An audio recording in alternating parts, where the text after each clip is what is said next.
tentang Lailatul Qadar. Jadi para ulama menguatkan bahwa yang kuat itu turunnya Al-Quran dari Lauhil Mahfuz ke Baitul Izzah dilihat dari perspektif ilmu tafsir. Ya, ada yang mengatakan Allah Subhanahu wa taala menyebutkan dari 3 ayat itu Syahrul Ramadan allazi unzila, kemudian inna anzalnahu, dari kata anzala semua. Kalau dalam ilmu tafsir itu anzala itu artinya menurunkan, tetapi menurunkan secara keseluruhan langsung. Tapi kalau kata nazala juga artinya menurunkan, tapi nazala itu diturunkan secara berangsur-angsur. Kemudian apa yang bisa kita petik hikmah dari kenapa Allah Subhanahu wa taala menurunkan Al-Quran pada bulan suci Ramadan? Tentunya sangat terang maksud dan tujuannya, agar kaum muslimin sibuk dengan Al-Quran, agar kaum muslimin bisa menjadi ahli-ahli Quran, baik dengan kesibukan membacanya minimal, kesibukan mendalaminya, kesibukan mendakwakannya, kesibukan mengaplikasikan, mengamalkannya. Dan memang Allah Subhanahu wa taala ya lewat Rasulnya telah merangsang kita untuk senantiasa menjadi ahli Quran. Kalau di bulan suci Ramadan ini adalah sarana, wasilah untuk mengumpulkan kebaikan demi kebaikan yang sangat banyak selain daripada ibadah puasa, maka alternatif terbaik untuk mendulang pahala sebanyak-banyaknya salah satunya lewat membaca Al-Quran.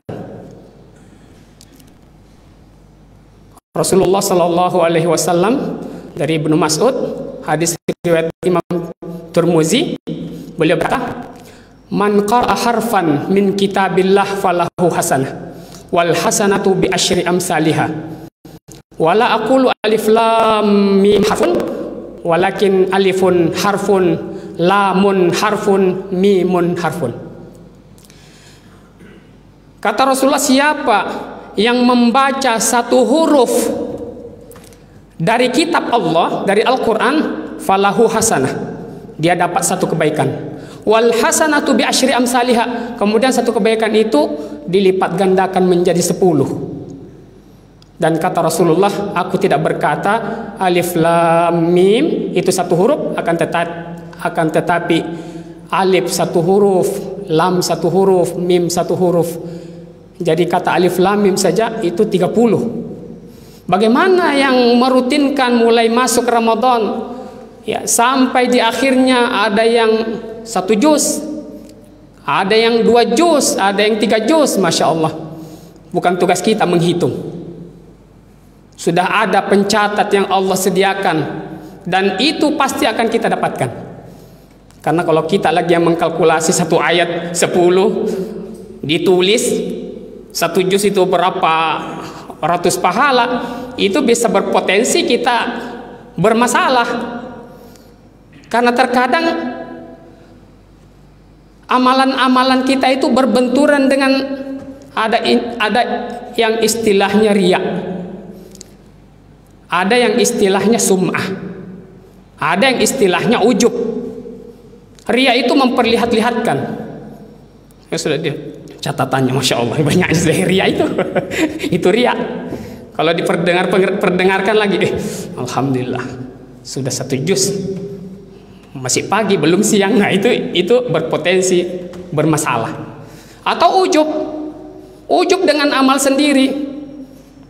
Ya, Masya Allah, dari sekian banyak orang kayaknya saya yang paling banyak sudah baca Qur'annya. Itu jadi masalah. Biarkan berlalu, tercatat dengan detail. Wa may ya'mal mithqala dzarratin khairan yarah. Siapa yang beramal kebaikan sebesar biji sawi saja, pasti akan Allah perlihatkan. Jadi Al-Quran adalah wasilah untuk salah satunya mendulang pahala yang sebanyak-banyaknya. selain daripada manfaat-manfaat yang lain. Kemudian yang kedua, yang juga memotivasi kita untuk senantiasa menjadi ahli Quran, sabda Rasulullah sallallahu alaihi wasallam. Beliau berkata, "Inna lillahi ahlina minan nas." Sesungguhnya Allah itu memiliki keluarga dari manusia. Wah, dalam tanda petik. Tidak bisa kita katakan kemenakan, tidak bisa, bukan nasab keturunan. Tapi Allah menyebutkannya, sesungguhnya Allah itu memiliki keluarga dari manusia. Jadi yang dimaksud di sini keluarga, bukan keluarga nasab keturunan. Jadi kalau para ulama itu memberikan penjelasan, itu adalah ungkapan untuk memuliakan orang ahli Quran. Jadi untuk memuliakan mereka, untuk mengistimewakan mereka, Allah sebut sebagai keluarga. Sebagaimana istilah yang sering kita dengarkan, Baitullah, rumah Allah. Itu bukan rumah Allah, Allah tidak tinggal di situ. Cuma dinisbatkan dengan nama Allah saja. Baitullah itu, Ka'bah itu untuk memuliakannya. Karena Baitullah itu rumah yang tidak sama dengan rumah yang lain, istimewa, digandengkan dengan nama Allah. Jadi Allah Subhanahu wa taala mengatakan Allah itu, Rasulullah bersabda, Allah itu memiliki keluarga dari kalangan manusia. Kalau sahabat bertanya, manhum ya Rasulullah, siapa mereka wahai Rasulullah? Qala ahlul Quran. Ahlul Quran, ahlullahi wa khassatuhu. Ya, hum ahlullahi wa khassatuhu. Keluarga Allah itu, kata Rasulullah, yang ahli Quran. Ya, ahli Quran, ya, ahli dalam pengertian pemilik, sahabat, bukan ahli dalam pengertian bahasa Indonesia, ahli dalam, ya, pengertian hebat. Karena ada ahlul bait, artinya pemilik rumah itu. Sahibul bait. Jadi ahli di sini orang yang betul-betul menjadi sahibul Quran, sahabat Al-Quran. Itu adalah orang-orang yang dikatakan Rasulullah sebagai keluarga-keluarga Allah. Mereka adalah ahli Quran dan mereka adalah orang-orang istimewa. Luar biasa. Kalau kita mau dianggap keluarga Allah dalam tanda petik, dengan Al-Quran sibuknya, dengan Al-Quran berinteraksinya sampai dikatakan ahli Al-Quran, sahibul Quran, betul-betul dia bersahabat dengan Al-Quran. Keluarga Allah itu, keluarga bupati itu masih kecil, keluarga presiden masih kecil, keluarga Allah luar biasa. Kemudian yang ketiga, salah satu yang menggembirakan kita untuk senantiasa akrab dengan Al-Quran, bahwa Allah Subhanahu wa ta'ala akan senantiasa melindungi, menjaga para ahli Quran tersebut. Fakta sejarah, dulu waktu ayat Al-Quran diturunkan secara berangsur-angsur kepada Rasulullah, setiap turun 1-2 ayat atau beberapa ayat, karena minimnya alat tulis, para sahabat itu pasti berlomba-lomba untuk menghafal. Turun beberapa ayat, diulang, dihafal, diulang. Karena minim fasilitas waktu itu. Jadi setiap turun beberapa ayat, para sahabat membaca, mengulang. Dan semakin banyak diulang, itulah semakin melekat. Kalau kita memiliki IQ yang tinggi, baca 1 kali, 2 kali, 3 kali, hafal, tinggalkan, itu besok hilang sudah itu. Tapi kalau diulang beberapa kali, sampai 100 kali, kata para ulama, biar nanti tidur, tidurnya itu nanti mengigaunya baca ayat Al-Quran. Ya, intinya pengulangan. Semakin banyak diulang, semakin melekat di dalam hati. Para sahabat seperti itu. Ada seorang pemuda itu bertetangga dengan wanita musyrik. Pokoknya ngaji terus. Waktu itu ayat yang turun Quran surah Al-Isra, kalau saya tidak salah ayat 7, yang bunyinya in ahsantum ahsantum li anfusikum wa in asatum falaha, sampai terakhir. Yang artinya jika kalian berbuat baik, maka kebaikan itu akan kembali kepada kalian. Tapi kalau kalian berbuat buruk, maka keburukan itu akan kembali kepada kalian. Itu yang diulang-ulang terus. In ahsantum ahsantum li anfusikum wa in asatum falaha.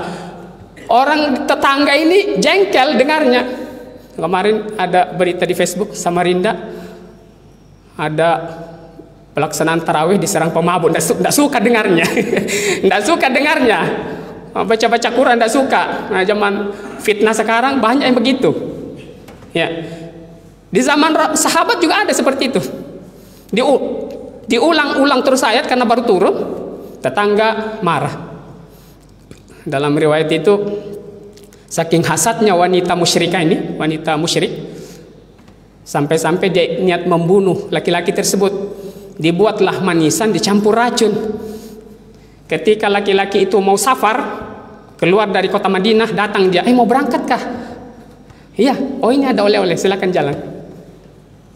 Bekal. Dibawalah bekal itu. Husnuzan, tidak ada masalah. Ternyata di perjalanan, perjalanan padang Sahara yang begitu melelahkan, ada 2 orang berpapasan. 2 orang ini sudah mau sampai kota Madinah, lebih payah lagi. Sama-sama jalan kaki. Sama-sama jalan kaki. Melihat 2 orang ini sangat lelah, pemuda ini berkata, kelihatannya sangat lelah, butuh makan. Oh iya, kami sangat butuh, kelaparan, ini ada manisan. Dikasih manisan tersebut, di tempat itu terkapar, meninggal. Orang-orang datang, pemuda dituduh pembunuh daripada 2 laki-laki ini. Laki-laki itu bingung, bukan saya pembunuhnya, buktinya mayatnya di depanmu, berbusa mulutnya. Anda racun. Didatangkanlah pemuda itu bersama 2 jenazah itu kepada Rasulullah. Rasulullah tanya, kau bunuh 2 orang ini? Kata pemuda itu, bukan saya ya Rasulullah. Terus kenapa ini mati sampai berbusa-busa mulutnya? Saya kasih manisan. Rupanya manisannya beracun. Rasulullah berkata, dari mana manisan? Dari tetangga. Panggil tetangganya. Wanita musyrik tadi dipanggil. Ternyata ketika datang wanita itu, melihat 2 jenazah terbujur kaku, meraung sejadi-jadinya. Meraung sejadi-jadinya. Kemudian ditanya, kenapa engkau meraung seperti ini? Katanya, itu 2-duanya anakku yang baru datang pulang dari bepergian. Dia yang buat racun, anaknya yang mati. Kemudian wanita itu berkata, benarlah wahai Rasulullah, in ahsantum ahsantum li anfusikum wa in asatum falaha. Jika engkau berbuat baik, kebaikan kembali kepada dirimu. Tapi jika engkau berbuat buruk, maka keburukan akan kembali kepada dirimu. Benar ya Rasulullah. Asyhadu an la ilaha illallah wa asyhadu anna Muhammadar Rasulullah. Ahli Quran mau diracun. Ahli Quran mau diracun. Allah, keluarga Allah itu, Allah pelindungnya. Siapa mau keluarganya dizolimi? Allah pelindungnya. Sehingga marilah, masih ada sisa waktu, kita maksimalkan untuk dekat dengan Al-Quran. Minimal bacanya. Kalau bisa fastabiqul khairat, berapa juz, tanpa, tidak usah ditanyakan, sendiri-sendiri saja. Nanti tanya-tanyakan lagi, ada ujubnya nanti, ada riaknya, ada sum'ahnya. Semoga demikian. Mohon maaf atas segala kekurangan. Subhanakallahumma wa bihamdik, asyhadu an la ilaha illa ant, astaghfiruka wa atubu ilaik. Wassalamualaikum warahmatullahi wabarakatuh.